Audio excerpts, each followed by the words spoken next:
नमस्कार साथियों, मैं प्रियंका गुप्ता लर्निंग टुगेदर पे आप सबका स्वागत करती हूँ। कैसे हैं आप सब लोग?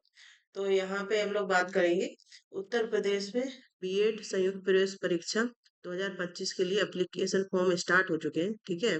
और ये इस बार बुंदेलखंड विश्वविद्यालय के द्वारा करवाया जाएगा, ठीक है। 2 साल का ये बीएड है, जैसा कि आप लोगों को पता है एनसीटीई ने बोला है कि अब आपका 1 साल का भी बीएड हो सकता है, ठीक है। लेकिन वो कब से लागू होगा? 2026 से वो लागू होगा, ठीक है। तो इस बार जो बच्चे करना चाहते हैं 2 साल के लिए, तो उनके लिए फॉर्म स्टार्ट हो चुके हैं यूपी में बीएड के लिए। तो यहाँ पे इम्पोर्टेंट चीजें देख लेते हैं कि आपकी शैक्षिक अर्हता क्या है, महत्वपूर्ण तिथियां, इसके बाद महत्वपूर्ण निर्देश क्या क्या है। आवेदन ऑनलाइन करना है आपको, ठीक है। और ऑनलाइन कैसे आवेदन करना है, इसके बाद आरक्षण वगैरह से संबंधित, प्रवेश पत्र संबंधित, ये सारी चीजें। और परीक्षा का प्रारूप क्या रहने वाला है, ये सारी चीजों पे ही हम लोग बात करेंगे, ठीक है। इसके बाद सबसे पहले यहाँ पे देख लेते हैं कि जो आपकी एलिजिबिलिटी क्राइटेरिया है बीएड करने के लिए, तो आपका सिंपली ग्रेजुएशन होना चाहिए, ठीक है। और यहाँ पे देख लेते हैं क्या क्या दिया है। विज्ञान, सामाजिक विज्ञान, मानविकी वर्ग में सामान्य एवं पिछड़ा वर्ग हेतु कम से कम 50% अंकों के साथ आपने कोई विधि द्वारा स्थापित किसी विश्वविद्यालय की स्नातक उपाधि की हो या फिर स्नातकोत्तर उपाधि की हो, या फिर आपने ग्रेजुएशन किया हो या पोस्ट ग्रेजुएशन किया हो, ठीक है। इसके अलावा बीटेक में गणित एवं विज्ञान विषय में विशेषज्ञता वाले छात्रों के लिए न्यूनतम अंक कितनी है? 55, ठीक है। जो बीटेक वाले छात्र हैं उनके लिए 55 अंक रखे गए हैं। इसके अनुसूचित जाति अनुसूचित जनजाति के अभ्यर्थियों की अगर बात करें, ठीक है, तो इसमें विधि द्वारा स्थापित किसी विश्वविद्यालय से आपने स्नातक या स्नातक की उपाधि ग्रहण की हो, इसके अलावा गणित एवं विज्ञान में विशेषता के साथ बीए एवं बीटेक में स्नातक उपाधि, इस अथवा उपरोक्त में से समतुल्य कोई अन्य अर्हता हो, ठीक है।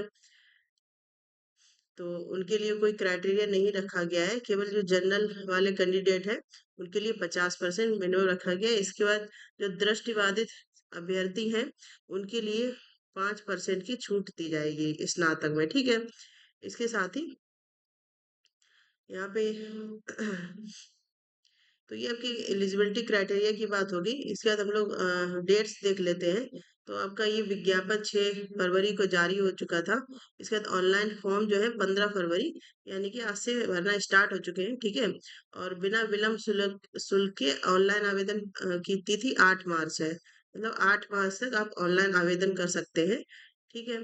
इसके साथ ही अगर विलम्ब होता है, विलम्ब शुल्क सहित आवेदन पत्र की अंतिम तिथि, मतलब यहाँ पे आपको फीस जो ऑनलाइन सबमिट करनी होती है उसके साथ 8 मार्च है। इसके बाद विलम्ब शुल्क सहित आवेदन पत्र की अंतिम तिथि 15 मार्च रखी गई है। प्रवेश पत्र डाउनलोड किए जाने की तिथि 14 अप्रैल की है, ठीक है। इसके बाद प्रवेश परीक्षा की संभावित तिथि, मतलब आपकी परीक्षा होगी 20 अप्रैल को। और प्रवेश परीक्षा परिणाम की संभावित तिथि 25 मई को। यहाँ पे सारी डेट्स आपकी दे दी गई, क्या क्या इम्पोर्टेंट है, ठीक है। इसके बाद यहाँ पे आप फीस की बात कर लेते हैं। तो उत्तर प्रदेश के सामान्य एवं अन्य पिछड़ा वर्ग के अभ्यर्थियों के लिए 1400 रुपये फीस है। इसके साथ ही उत्तर प्रदेश के अनुसूचित जाति और अनुसूचित जनजाति के लिए 700 रुपये फीस है, ठीक है। अन्य राज्यों के समस्त वर्गों के छात्र, मतलब अदर स्टेट से अगर आप कर रहे हैं यूपी में बीएड, तो 1400 रुपये फीस रहेगी, ठीक है। ये है कि जब आप विलम्ब नहीं करते हैं, मतलब 8 मार्च तक फॉर्म भर देते हैं, तब तक ये फीस है। इसके अंदर आप अगर विलम्ब करते हैं, ठीक है, तो जो उत्तर प्रदेश के सामान्य और अन्य पिछड़ा वर्ग के हैं उनके लिए 2000 की फीस है। उत्तर प्रदेश के ही अनुसूचित जाति अनुसूचित जनजाति के लिए 1000, और अन्य जो अदर स्टेट के बच्चे हैं उनके लिए भी 2000, ठीक है। तो आप 8 मार्च से भी काफी टाइम है, जिन लोगों को भी फॉर्म भरना है भर सकते हैं, ठीक है। इसके बाद हम लोग सबसे पहले बात कर लेते हैं कि ऑनलाइन आवेदन कैसे आपको करना है। तो आप ऑफिशियल वेबसाइट पे जाएंगे। यहाँ पे ऑफिशियल वेबसाइट में यहाँ पे आपको ऑफिशियल वेबसाइट भी दिखा देती हूँ, जिससे कि आपको अच्छे से आइडिया हो जाए, ठीक है।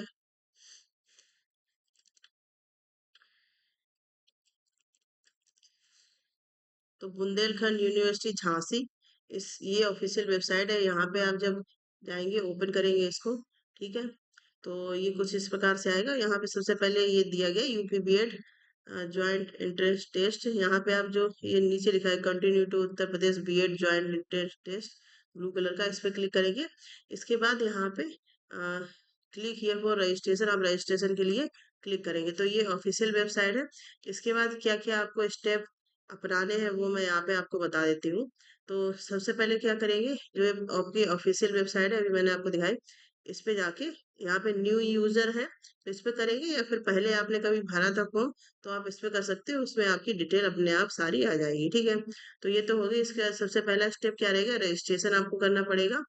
ठीक है, यहाँ पे आवेदकों को दिए गए फॉर्म में सभी आवश्यक विवरण भरने होंगे। ये विवरण बाद में संपादित, यानी कि इसमें कोई भी बाद में करेक्शन नहीं किया जाएगा। तो आप अच्छे से रजिस्ट्रेशन जब करेंगे तो सारी चीजें भरेंगे। इसके बाद यहाँ पे at the time of registration, जब रजिस्ट्रेशन आपका पंजीकरण होगा तभी आपको अपना एक्टिव और वैलिड मोबाइल नंबर और ईमेल आईडी देनी है। ठीक है, जो मतलब आपकी अभी सक्रिय अवस्था में हो वो आपको देनी है। इसके साथ ही आवेदकों को पंजीकरण के समय उनके पंजीकृत मोबाइल नंबर और ईमेल आईडी पर की लॉगिन क्रेडेंशियल प्राप्त होगी। मतलब जब आप रजिस्ट्रेशन करेंगे तो आप मोबाइल पे ओटीपी आएगा।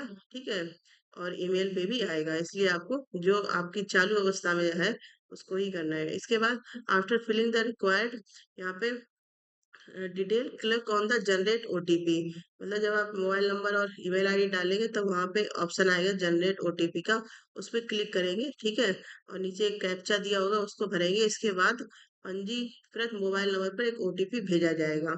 ठीक है, और ओटीपी प्राप्त करने के बाद इसे भरकर सत्यापित करें। सत्यापन के बाद फिर इसे कैप्चा विवरण दर्ज करें और रजिस्टर पर क्लिक कर दें। ठीक है, ओटीपी आएगा फिर मोबाइल नंबर पे, उसको आप भर के फिर आप रजिस्ट्रेशन पे क्लिक कर देंगे। इसके साथ ही जो अब आवेदक यूपी बीएड जी 2025 के ऑनलाइन आवेदन फॉर्म भरने के लिए सफलतापूर्वक पंजीकृत हो चुके, तो आपको ये स्टेप्स अपनाने हैं। सबसे पहले तो आपको रजिस्ट्रेशन करना है, और रजिस्ट्रेशन में भी क्या क्या चीजें करनी है वो यहाँ पे बताई गई है। पंजीकरण संख्या, पासवर्ड, पंजीकृत मोबाइल नंबर, ईमेल आईडी पर भेजा जाएगा। फिर आप जो भी पासवर्ड उसमें डालेंगे वो आपकी ईमेल आईडी पे भेज दिया जाएगा आपके मोबाइल नंबर के साथ। ठीक, फिर आप सभी उम्मीदवारों को सलाह दी जाती है कि अपने लॉगिन क्रेडेंशियल विवरण किसी के साथ साझा न करें। ठीक है, तो ये रजिस्ट्रेशन वाला पार्ट हो गया। इसके बाद सेकेंड स्टेप है एप्लीकेशन फॉर्म फिलिंग, आवेदन आप कैसे करेंगे। तो फॉर्म भरने के प्रक्रिया के दौरान आवेदक प्रविष्टियां कर सकते हैं और जानकारी से सहेज सकते हैं। यदि आवेदक के एक बार में फॉर्म भरने में असमर्थ होता है या किसी कारणवश प्रक्रिया बाधित हो जाती है तो आवेदन को फिर से पंजीकरण करने की आवश्यकता नहीं है। अगर मतलब किसी वजह से आपका एक बार में फॉर्म नहीं भर पाता है तो आपको पंजीकरण मतलब रजिस्ट्रेशन दोबारा करने की आवश्यकता नहीं है। आप उसी से लॉगिन करके अपना दोबारा फॉर्म भर सकते हैं। ठीक है, इसके बाद है सफलतापूर्वक पंजीकरण के बाद एक नारंगी रंग का popup click here to edit application नाम से दिखाई देगा। ठीक है, आपको कुछ एडिट करना है तो वहाँ पे एक पॉपअप क्या होता है, अपने आप से ही एक नोटिफिकेशन टाइप का आएगा जो कैसा होगा, नारंगी कलर का, उस पर क्लिक करेंगे आप अपनी डिटेल एडिट कर सकते हैं। ठीक है, इसके बाद पर्सनल डिटेल आपकी सारी यहाँ पे भरी जाएगी, जैसे आपका जो भी व्यक्तिगत विवरण है, संचार मतलब कम्युनिकेशन जो डिटेल है। ठीक है, इसके बाद करेंट एड्रेस और या फिर आप कहीं पे रह रहे हैं वो एड्रेस। ठीक है, इसके बाद है अल्टरनेट मोबाइल नंबर आप भर सकते हैं अपने पेरेंट्स का। ठीक है, मतलब अल्टरनेट मोबाइल नंबर उस वहाँ पे मांगा जाएगा तो अपने पेरेंट्स का भर दिए या परिवार के किसी और सदस्य का भर सकते हैं। इसके बाद अल्टरनेट ईमेल आईडी भी आप अपने पेरेंट्स या परिवार के किसी सदस्य का भर सकते हैं। फिर उसके बाद आपको डॉक्यूमेंट अपलोड करने होंगे। ठीक है, आवेदक को सभी प्रकार आवश्यक दस्तावेज जैसे स्कैन किए गए पासपोर्ट, आधार के फोटो, हस्ताक्षर, बाएं और हाथ की तर्जनी का निशान, मतलब आपके जो सीधे और उल्टे हाथ का अंगूठा आएगा, लेफ्ट एंड राइट हैंड का। ठीक है, थंब इम्प्रेशन जो होता है वो भी आपको कहीं पे आप उसको सही से कर लेंगे। ठीक है, अपना जो भी अंगूठे का निशान है। ठीक है, और कैसे दोनों ही आपके राइट और लेफ्ट दोनों ही हैंड की थंब का निशान यहाँ पे लगाया जाएगा। ठीक है, उसकी फोटो क्लिक करके वो वहाँ पे आप अपलोड करेंगे। ठीक है, दावा किए गए आरक्षण की उपश्रेणी से संबंधित दस्तावेज अपलोड करेंगे। इसके बाद आपका कोई आरक्षण है जैसे SC ST कैटेगरी या फिर OBC में आप बिलोंग करते हैं तो वो यहाँ पे आप लगाएंगे ईडब्ल्यूएस में। इसके बाद पासपोर्ट साइज का फोटो आप लगाएंगे, जो फोटो को 50 KB से तक होना चाहिए, 100 DPI से, ठीक है। इतना ही आप अपलोड करेंगे। और कैसा होना चाहिए, रंगीन फोटो होना चाहिए और नया फोटो होना चाहिए, पुराना नहीं होना चाहिए आपका। इसके बाद स्कैन सिग्नेचर, आपके सिग्नेचर अपलोड होंगे यहाँ पे। इसके साथ ही जेपीजी प्राइवेट में बाएं और दाएं हाथ की तर्जनी के निशान अपलोड आकार केवल 50 KB, मतलब जो आपका यहाँ पे left and right index finger के निशान मांगे गए हैं यहाँ पे, ठीक है। आपके अंगूठे के निशान, सिंपल भाषा में अगर देखें, ठीक। तो आप वो भी आपके कितने 50 KB तक ही होने चाहिए, ठीक है। इसके बाद आपका प्रूफ, जन्म तिथि का प्रमाण पत्र। तो इसमें आपकी जो हाई स्कूल की प्रमाण पत्र है, मार्कशीट और प्रमाण पत्र, वो यहाँ पे अपलोड कर सकते हैं, ठीक है। इसके बाद अपनी फोटो आईडी हम अपलोड करेंगे, जैसे वोटर आईडी होगी, ड्राइविंग लाइसेंस, पासपोर्ट, आधार, ये सारी चीजें हम अपलोड करेंगे। इसके साथ ही जो भी आपके उल्लेख प्रमाण पत्र संख्या, फोटो आईडी है, ऑनलाइन आवेदन पत्र निर्धारित स्थान पर दर्ज करना होगा, ठीक है। मतलब जब आप जाएंगे प्रवेश परीक्षा में, तब आपको वो आईडी प्रूफ दिखाना होगा, तो आप वही आईडी प्रूफ भरें यहाँ पे, जो आप लेके जाएं। इसके बाद कास्ट सर्टिफिकेट है आपका, तो वो आपको भरना है, ठीक है। ओबीसी हो गया, ईडब्ल्यूएस हो गया, एससी एसटी, ये सारी। इसके साथ ही OBC applicant of non non creamy layer should have caste certificate issued on the after 1 April 2022। मतलब जो क्रीमी लेयर में आते हैं, उनका जो प्रमाण पत्र है वो 1 अप्रैल 2022 या उसके बाद जारी किया गया हो, ठीक है। और अगर आपका इससे पुराना है तो वो मान्य नहीं होगा, ठीक है। इसके बाद हम लोग बात करेंगे यहाँ पे, ये ओबीसी की बात होगी। इसके बाद क्रीमी लेयर के ओबीसी आवेदकों के पास 1 अप्रैल 2022 है उसके बाद जारी किया गया जाति प्रमाण पत्र होना चाहिए। इस प्रमाण पत्र की वैधता संबंधित सरकारी वेबसाइट से सत्यापित की होनी चाहिए। इसके बाद जो ईडब्ल्यूएस वाले कैंडिडेट हैं, ठीक है, अनुसूचित जाति, अनुसूचित जनजाति, अन्य पिछड़ा वर्ग, आर्थिक रूप से कमजोर आवेदकों को आरक्षण का लाभ दिया जाएगा, ठीक है। मतलब यहाँ पे आपको कैटेगरी, तो फॉर्म जब आप फॉर्म भरेंगे उसी में आपको भरनी होगी। इसके बाद अन्य राज्यों के अनुसूचित जाति, अनुसूचित जनजाति, अन्य पिछड़ा वर्ग, आर्थिक रूप से कमजोर को सामान्य उम्मीदवार, मतलब जो अदर स्टेट के बच्चे हैं, उनको जनरल में ही काउंट किया जाएगा, ठीक है। तो ये चीज आपको पता भी होगी। इसका ईडब्ल्यूएस सर्टिफिकेट आपको डाउनलोड करना है अगर आपका है। इसके साथ ही इनकम सर्टिफिकेट आपको डाउनलोड करना है, ठीक है। और इनकम सर्टिफिकेट जो नॉन क्रीमी लेयर के ओबीसी के आवेदक हैं, 1 जुलाई 2024 के बाद का होना चाहिए। तो ये डेट्स आप जरूर देख लें, इम्पोर्टेंट है। इसके बाद है आय प्रमाण पत्र, जो आधिकारिक सरकारी वेबसाइट से सत्यापित भी होना चाहिए। अगर सत्यापित नहीं हो तो आवेदन निरस्त कर दिया जाएगा। इसके बाद आपकी एजुकेशन क्वालिफिकेशन आएंगी, ठीक है। यहाँ पे आपको अपने स्ट्रीम को सिलेक्ट करना होगा। इसके बाद आवेदकों को अपने बोर्ड का नाम, कितने अंक प्राप्त किए, कुल अंक उत्तीर्ण होने के बाद कि 10वीं और 12वीं की कक्षा का पूरा विवरण मार्कशीट के प्रमाण पत्र के साथ यहाँ पे अपलोड करना होगा, ठीक है। इसके बाद हम बात करें, जो आवेदक 2025 में अपनी यूजी पीजी अंतिम वर्ष सेमेस्टर परीक्षा के लिए उपस्थित हुए हैं, उन्हें अपने विश्वविद्यालय के नाम, अपना रोल नंबर भरना आवश्यक है। ऐसे सभी आवेदकों को काउंसलिंग में शामिल होने से पहले अपने यूजी पीजी अंक भरने होंगे, उसके बाद ही वे काउंसलिंग प्रक्रिया में भाग ले सकेंगे। अब यहाँ पे इम्पोर्टेंट पॉइंट है, जो कोई कैंडिडेट है अपनी ग्रेजुएशन के लास्ट सेमेस्टर में है, ठीक है, या पोस्ट ग्रेजुएशन कर रहे हैं उसके लास्ट सेमेस्टर में है, इसे आपका लास्ट सेमेस्टर चल रहा है, एग्जाम होगा आपका, तो आपका जो अंतिम वर्ष का है, मतलब लास्ट सेमेस्टर से पहले का जो है, उसका आप रोल नंबर, जो भी चीजें यहाँ पे मांगी गई है, वो सारी चीजें आपको यहाँ पे भरनी होगी, ठीक है। और आप फॉर्म भर सकते हैं यहाँ पे।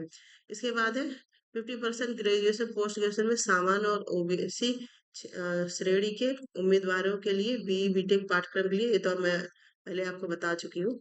इसके बाद एससी एसटी उम्मीदवारों के लिए केवल स्नातक उत्तीर्ण प्रमाण पत्र आवश्यक है, मतलब एससी एसटी के लिए केवल स्नातक पास होना चाहिए। इसके बाद यहाँ पे वेटेज की बात की गई है, तो उसको भी देख लेते हैं। आवेदकों के लिए दावा किए गए वेटेज से संबंधित अपना विवरण भरना और उनके द्वारा दावा किए गए वेटेज से संबंधित प्रमाण पत्र अपलोड करना अनिवार्य है, जो सक्षम प्राधिकारी द्वारा विधिवत हस्ताक्षरित हो, ठीक है। इसके कक्षा ए से एफ तक के प्रमाण पत्र तभी मान्य होंगे जब प्रमाण पत्र उल्लिखित सक्षम अधिकारी द्वारा अ, जारी किया गया हो। ठीक है, मतलब जितने भी आप प्रमाण पत्र यहाँ पे अपलोड करेंगे वो आपके ऑथेंटिक जो अधिकारी हैं उनके द्वारा जारी किए गए हों। यदि किसी अभ्यर्थी को ए एफ से तक नीचे के पदों से 25 से अधिक अंक प्राप्त है तो उसे अधिकतम 25 अंक का भी लाभ दिया जाएगा। ठीक है, तो ये आपके मार्क्स से रिलेटेड है ये पॉइंट आपको।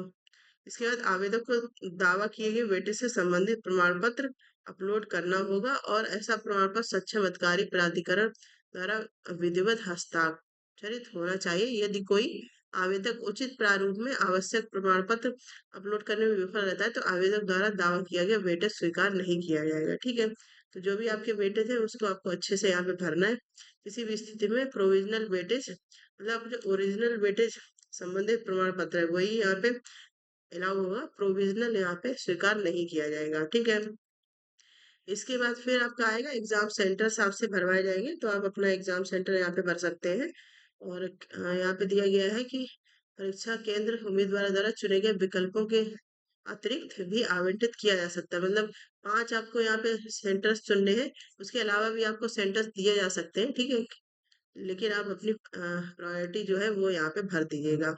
इसके बाद आवेदक को सलाह दी जाती है आवेदन पत्र और शुल्क को अंतिम रूप से जमा करने से पहले दर्ज किए गए सभी डेटा की जांच कर लें। फिर आपका पूरा जब फॉर्म भर जाता है तो एक बार जरूर से दोबारा से चेक कर लें। ठीक है, किसी भी प्रकार की त्रुटि संपादित यहाँ पे किया जा सकता है, पूरी प्रक्रिया से शुरू की जा सकती है। ठीक है, मतलब कुछ आपको गड़बड़ लगता है तो बीच में आप उसको करेक्ट भी कर सकते हैं। इसके बाद आवेदन प्रश्न में प्रविष्टियों किसी भी परिस्थिति में संपादित नहीं किया जाएगा। एक बार जब शुल्क मतलब आपकी फीस जमा हो जाएगी फिर आप उसमें कुछ करेक्शन नहीं कर पाएंगे। ठीक है, तो ये आप बहुत ध्यान से भरिएगा। फिर आपका आता है फी पेमेंट, मतलब फिर आपका पेमेंट होगा जो आप पेमेंट भी आप ऑनलाइन कर सकते हैं internet banking debit card credit card के माध्यम से। और उसका आप जितने भी चीजें जैसे आप फीस का करते हैं तो उसका फोटो ले लीजिएगा। और उसके अलावा आप जब जब पूरा फॉर्म भर जाएगा तो उसका प्रिंट भी आप निकाल लीजिएगा। ठीक है, यदि किसी उम्मीदवार द्वारा गलती से अधिक दोहरा भुगतान किया गया है तो भुगतान के लिए अतिरिक्त शुल्क की वापसी उसी माध्यम से की जाएगी जिसके माध्यम से शुल्क प्राप्त किया गया। अगर एक से दो बार हो जाता है बाई चांस आपकी गलती से तो आपका शुल्क वापस कर दिया जाएगा।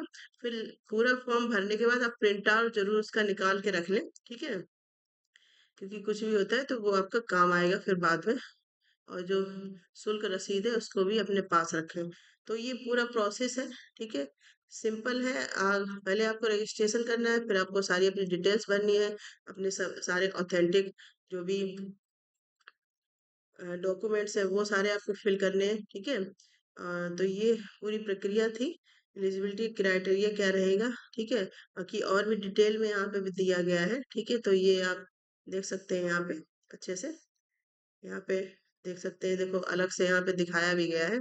ऑनलाइन आवेदन संबंधी सामान्य निर्देश अभ्यर्थी का नाम पिता का नाम ये सारी चीजें तो नॉर्मल है। ये सब आप जैसे जैसे उसको ओपन करेंगे वैसे वैसे सारी चीजें आपके सामने आती जाएंगी, आप उसको फिल करते जाना। ठीक है, तो ये सारी श्रेणी है आपका क्या पिन कोड वगैरह ये सारी चीजें आपकी यहाँ पे भरी होनी चाहिए। ठीक है, हाई स्कूल परीक्षा विवरण इंटरमीडिएट स्नातक परास्नातक उच्च श्रेणी अगर कोई है आपकी ये सारी चीजें आपकी भरी जाएंगी यहाँ पे। ठीक है, इसके बाद केंद्र आपको यहाँ पे सेंटर्स भरने हैं। ठीक है, अपना जो विषय है उसको भरना है। इसके लास्ट में आपको डिक्लेरेशन या घोषणा करनी होगी।